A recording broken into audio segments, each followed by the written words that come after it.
Chapter 3. I started in on Winn-Dixie right away, trying to clean him up. First, I gave him a bath. I used the garden hose and some baby shampoo. He stood still for it, but I could tell he didn't like it. He looked insulted, and the whole time he didn't show me his teeth or wag his tail once. After he was all washed and dried, I brushed him good. I used my own hairbrush and worked real hard at the knots and patches of fur stuck together. He didn't mind being brushed. He wiggled his back like it felt pretty good.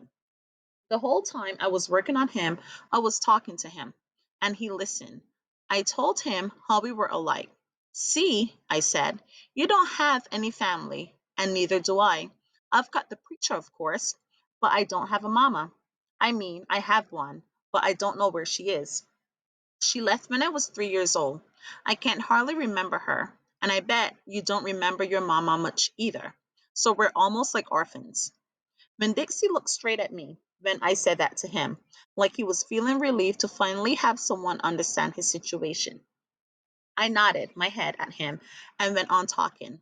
I don't even have any friends because I had to leave them all behind when I moved here from Whately. Whately's up North Florida. Have you ever been to North Florida? Ben Dixie looked around at the ground, like he was trying to remember if he had. You know what? I said.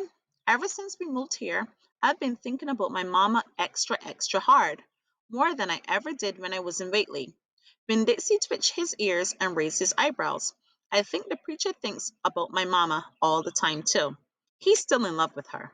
I know that because I heard the ladies at the church in Whately talking about him.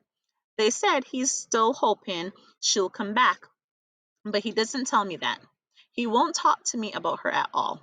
I want to know more about her, but I'm afraid to ask the preacher. I'm afraid he'll get mad at me. When Dixie looked at me hard, like he was trying to say something. What? I said. He stared at me. You think I should make the preacher tell me about her? When Dixie looked at me so hard, he sneezed.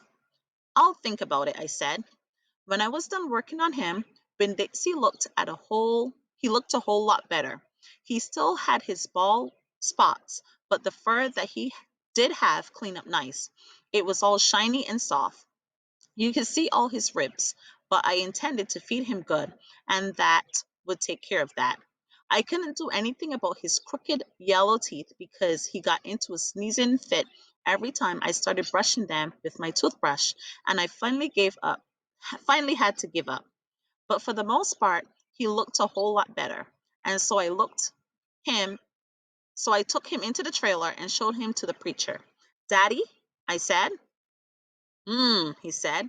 He was working on a sermon and kind of muttering to himself. Daddy, I wanted to show you the new Winn-Dixie. The preacher put down his pencil and rubbed his nose, and finally he looked up. Well, he said, smiling real big at Winn-Dixie. Well, now, don't you look handsome? Winn-Dixie smiled back at the preacher. He went over and put his head in the preacher's lap. He smells nice too, said the preacher.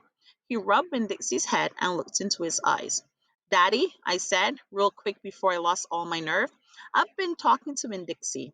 Is that right? The preacher said. He scratched Winn-Dixie's head. I've been talking to him and he agreed with me that since I'm 10 years old, I should tell that you should tell me 10 things about my mama. Just 10 things, that's all. The preacher stopped rubbing Winn-Dixie's head and held real still. I could see him thinking and pulling his head back into his shell. One thing for each year I've been alive, I told him. Please? Ben-Dixie looked up at the preacher and kind of gave him a nudge with his nose. The preacher sighed. He said to Ben-Dixie, I should have guessed you were going to be trouble. Then he looked at me. Come on, old Paul, he said. Sit down, and I will tell you 10 things about your mama.